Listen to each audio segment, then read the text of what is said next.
I talk to a whole range of folks in the industry. You know, I talk to the vendors that are selling to marketers. I talk to publishers that are trying to figure out what marketers want and also how to preserve their business, you know, and maintain a healthy business that's sustainable. And I talk to the marketers that are trying to figure all this stuff out.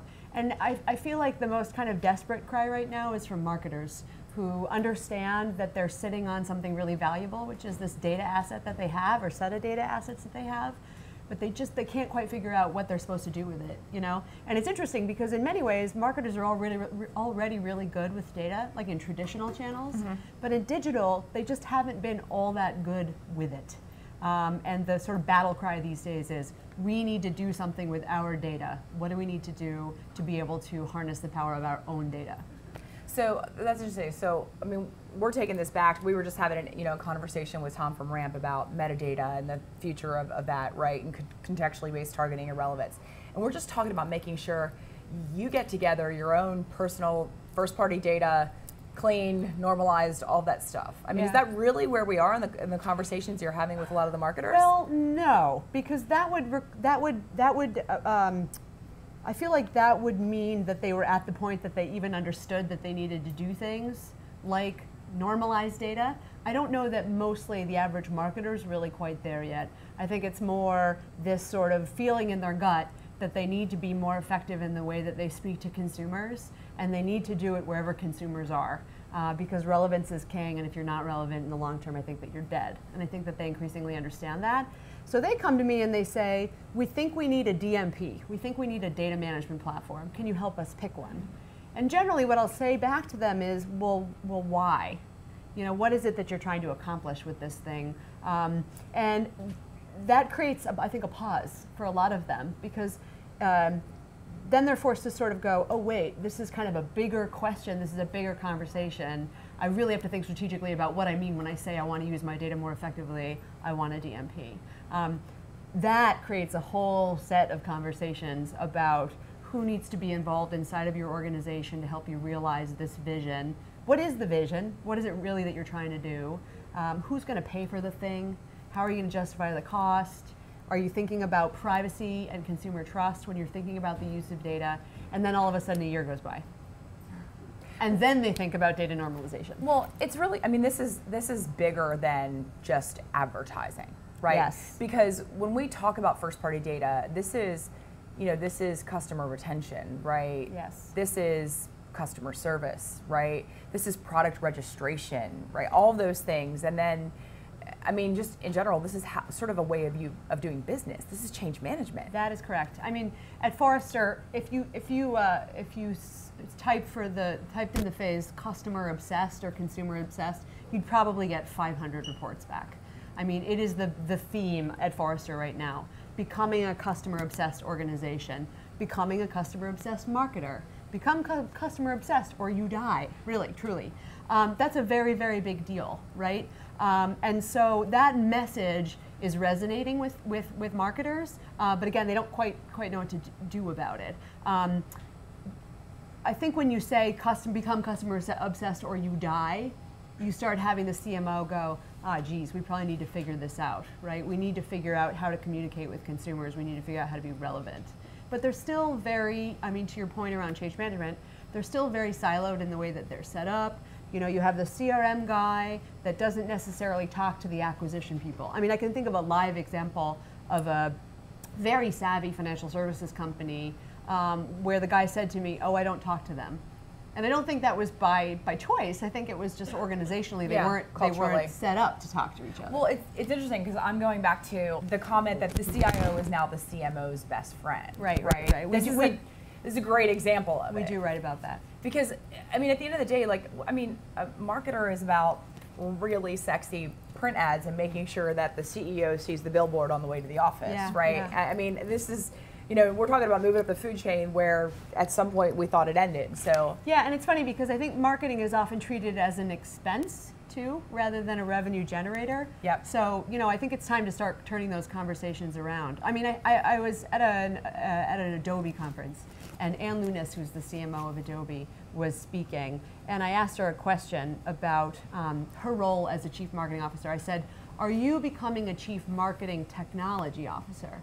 And you could see her sort of, geez, I mean, am I? I mean, she thought about it. Her answer was no, but she said, but we are filling our halls with people that understand technology in the marketing department. Well, I want to go back to the comment you made about, you know, actual sort of acquisition and being able now to look at investments in marketing, advertising, leveraging data to drive measurable things like top line and bottom line, right? That's scary for most marketers. This is why the average tenure is what, 42 months of a CMO now? Because the C-suite can't seem to talk to one another, and marketers are struggling to prove. I mean, you guys have written about this. You know, your former colleague Stutzman and I talked about this a lot. The biggest challenge of marketers is proving the value of marketing. Does data help them do that? So it's interesting because if you're a marketer like a 1-800-Flowers, or an organization like a 1-800-Flowers, where you're living, frankly, kind of living and dying by the numbers, I had a really interesting conversation with Chris McCann, who is one of the founders of the company, president, I think. Either he or his brother, our president. And Chris was talking about how every day he gets in a room and looks at the numbers with all of the folks that run the components of his marketing programs to see how all of them are behaving and performing. And then they figure out together what they're going to do. And I wonder, like, how do we bring some of that kind of thinking into marketing organizations as a whole, right? I mean, he treats marketing like a revenue generator for him because his business requires that he does that. But does a brand marketer at a CPG company think that way? I'm not sure. Well, I think it's a paradigm shift, right? Because then you're talking about the concept of engagement being a feedback loop, right? And then this whole constant comms model, that modification and data becomes essential to that, right? I mean, I always like to make analogies to sort of just good old business, right? And it's kind of the idea of continuous improvement, right? There's a feedback loop, you have fail points in the process and you fix it. It seems like we're moving there in marketing, but is the mindset of marketers, you know, are the sort of legacy of this current tenure of CMOs that we have in place, are they capable of making this shift to actually be able to embrace data and change the way they do business and actually be wrong if the data tells them they're wrong? Yeah, I mean, I think the short answer is yes. Again, because I think it's becoming increasingly a business imperative. If you look at how consumers are behaving, you know, they're on more devices than ever, they're more sophisticated than ever. I think that their requirements of brands are getting more stringent than ever. And so if you're not relevant, you're in trouble, which I have said 100 times, and I'll probably say 100 more times. And I think that that is starting to work its way into the DNA of companies when they think about how they communicate with consumers. So I know we got a little bit off track, and I'll take responsibility for that. So sort of back to data. So let's talk about a marketer engaging a DMP. Yeah. Right? Yeah. I mean, and the agency, and who owns the data, right? Keeping ownership of first-party data. Like, that's scary. And what are the rules of the road, and how do you create safe space for a marketer to start to travel down that path? Yes. I mean, I think that marketer's data, an organization's data, is its biggest strategic asset. Its relationship with its customers, which is hopefully driven by intelligent use of data, is a very big strategic asset. I don't want to see marketers give away that power or that control. So I'm fairly straightforward with them when they ask me, you know, what do I need to think about when I'm choosing a DMP? The first thing I'll say is make sure that you as an organization are equipped to have a relationship with that DMP. That you have people on the team that understand data, that you have the data owners participating in the organization, that you're not simply completely outsourcing to the DMP or to anyone else. Whether you allow partners to participate in those conversations, like the agency as a strategic partner, is up to you. And it's great if you decide that your agency is the kind of strategic partner that you want them to be at the table for that. But I get concerned when marketers say, oh, my agency's worrying about that for me. Giving away power like that, I think, is concerning. So do you think there's an incongruency right now between kind of where media is heading as far as investing in data to make inventory and assets more valuable? There are still these marketers that are sort of playing catch up. Where do the world sit as far as coming together, and what's that middle ground of where we are as a point in time? I think that if you polled the universe of interactive marketing executives like we periodically do at Forrester, you'd find out that about 10% of them would say that they're using a DMP, for example. That's like 1 in 10. And I'm not even sure that is the full kind of most robust use of a DMP, but simply could be audience analytics on a media buy, right?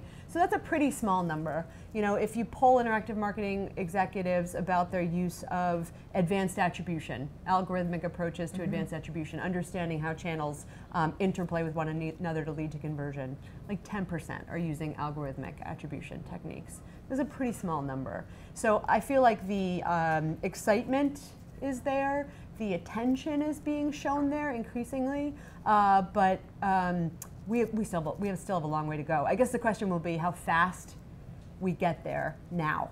You know, if you asked me 5 years ago, I would have said, you know, the year of the DSP is 2009. I was kind of wrong, you know. I thought that 2011 would be the year of the DMP. I was kind of wrong. I mean, but now that energy really feels like it's there. I really do actually think that 2013 could be the year of the DMP.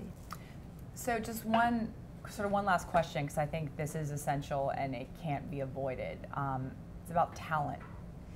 If you are a CMO or you know, a brand manager, and you kind of have had the awakening that you've got to start thinking about data and get a hold of your data. Let's take the C-suite and just sort of stay within there. You don't have a CIO in your organization, et cetera. What's the first hire? I think that there's a dearth of good analytics talent inside a lot of probably marketing organizations that understand digital data. This is not to say that CPG companies aren't fantastic at analytics and financial services isn't fantastic at analytics, but understanding analytics within the context of all the digital data that's available now, there's probably a pretty significant need for that. So maybe it's something like, well, I mean, VP of Analytics is kind of a boring answer. Yeah, I mean, is there a new role? Like, I mean, the CIO. Well, I mean, you know, 5 years ago, not everybody wouldn't talk about a CIO, and everybody knew what the I meant. Yeah, right? Yeah. I mean, some people like to say, oh, well, now we have a chief people officer. You know, where it's all about the consumer and being consumer oriented. I'm not sure that that's very analytical necessarily. You have people talking about chief marketing technology officers. That's an interesting question. Like, should you be both of those people, you know, inside one role? Does that compete with the CMO? What happens to the CIO?